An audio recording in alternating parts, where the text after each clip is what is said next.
This is Tim. Tim was diagnosed with multiple sclerosis in 2000.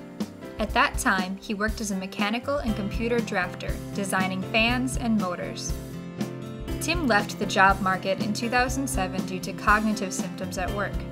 He currently experiences more cognitive symptoms than physical symptoms. Tim and his first wife were divorced in 2004. He met Janet in 2005, and they were married in 2007. Tim told Janet about his MS on their first date. Hi, honey. Here is how they take on the cognitive meltdown together.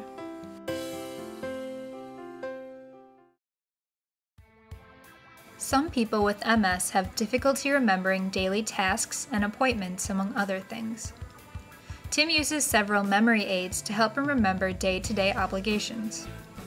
A few examples of these memory aids are writing in a notebook, using paper calendars or planners, using a whiteboard calendar, using a whiteboard for notes, using a cell phone calendar, and using email.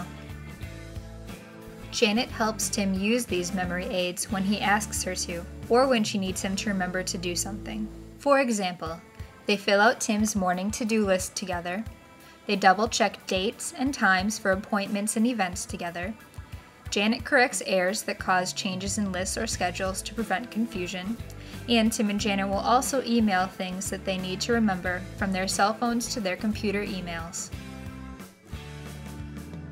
Because of all these aids, Tim can keep organized and in control of the things he needs to remember and to accomplish.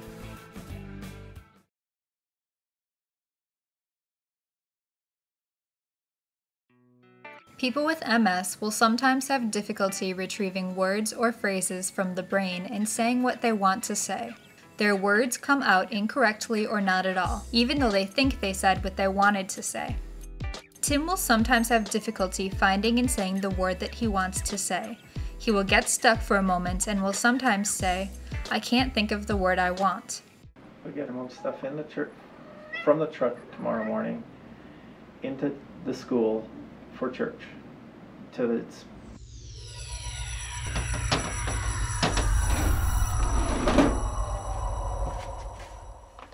Janet will wait for Tim to find the word before continuing the conversation. She feels she should give Tim a little time to find the word himself. If he can't find the word, she will give him prompts to assist. In each classroom? Is that what you're trying to say? Which cart goes where? Which? Particular. Yeah, particular cart goes to which particular classroom. Okay. We need to label them tomorrow. Tim will sometimes think he told Janet or one of the children something, but he either said something different than what he thought he said, or he did not speak when he thought he spoke. So you ready to go to Steins? Steins? What are you talking about? For the garden. Like stuff for the garden. You didn't say anything about going to Steins. Yeah, you did. I don't remember you saying anything about going to Steins. Tim and Janet usually work this one out through discussion, to find out if Tim misspoke or if Janet just forgot what Tim told her. Memory problems are not exclusive to MS. Some people with MS may take a longer time to process in their brain what they want to say and translate it into speech. They may also require a longer time to process what someone has just told them. The extra time required to complete these two processes can cause difficulty communicating in crowds or participating in fast-paced discussions. This may also cause them to have difficulty communicating with people who do not know about their processing delays. In a group setting, Tim takes a longer time to speak his thoughts due to this longer processing time. Other people in the group tend to cut Tim off and not allow him to finish what he has to say. When Janet is also in the group, she can redirect the conversation back to Tim to allow him to finish his thought. This issue is very important when considering what Tim calls cognitive isolation.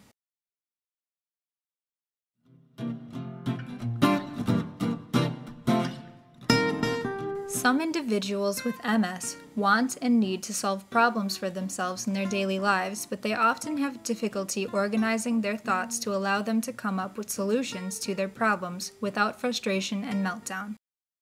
Tim wants to be the problem solver in the house, but is unsure of himself due to MS. The word retrieval and processing issues often interfere when he is attempting to solve a problem. Tim and Janet will discuss a problem together in a quiet area where they will not be disturbed by kids or phone calls. Tim can then think and speak at his own pace, and Janet can assist him with incomplete phrases and words. Once Tim and Janet have come up with the solution to the problem, if the solution is complicated, they will write it down.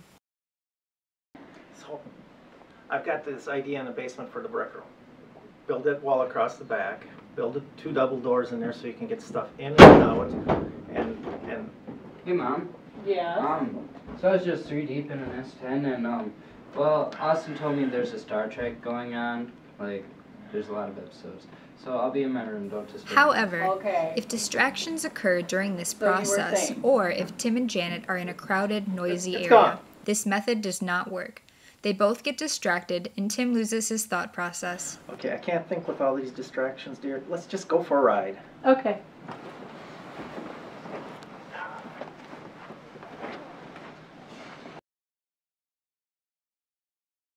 Tim will have thoughts that flash into his head as he is having a conversation. He feels he needs to voice these thoughts before he gets cut off by someone else. The result is that he will abruptly change the topic of conversation, sometimes mid-sentence, to voice the thought. This confuses those he is talking to. Janet will point out to Tim when he has changed the topic abruptly, so that he can back up and finish the previous conversation.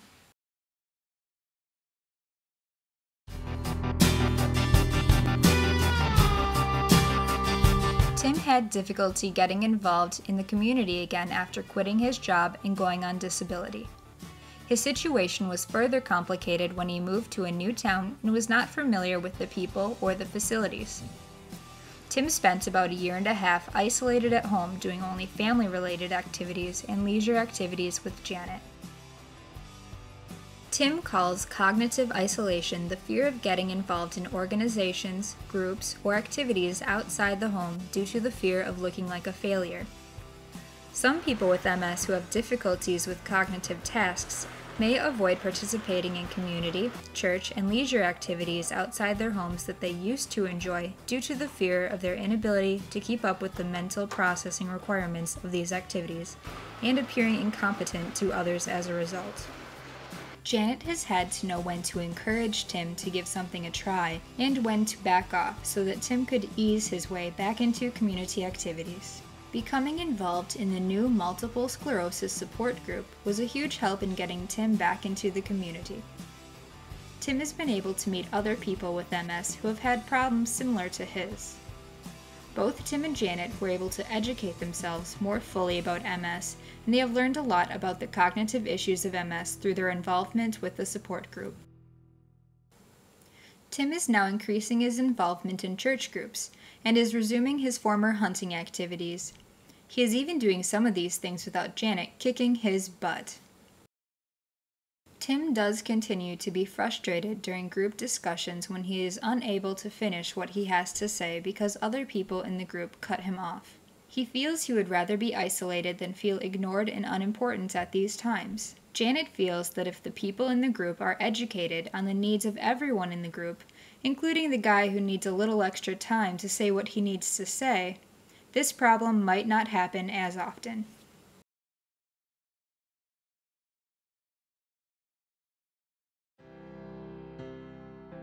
Living with a chronic disease is difficult, frustrating, and draining. The number one thing that a person with MS needs from his or her support partner is their emotional support. Mood and outlook are very important when managing the cognitive symptoms of MS, and the attitude of the support partner can make all the difference. Tim and Janet try to see the humor in their relationship and life every day. If they could not laugh at themselves at least once, then it must have been a bad day. They landed. Told you I was from out of this world. Tim and Janet try to make sure that one of them keeps a level head at all times, no matter what the situation may be. If one of them has flipped out, the other is not allowed to. For example, if Tim is having what they think is an MS flare-up and is having a cognitive meltdown as a result, Janet keeps a calm, rational demeanor to help manage it. This also works the opposite. If Janet is having a crisis and becomes emotional, Tim keeps a calm, rational demeanor. As Tim and Janet continue to fight the MS cognitive battle, they hope some of their examples will help you. You are not alone. Check out your local MS support groups for help taking on the cognitive meltdown. Be sure to ask about sessions for support partners. If you are not able to locate a support group in your area, contact your state branch of the National Multiple Sclerosis Society for a listing of groups.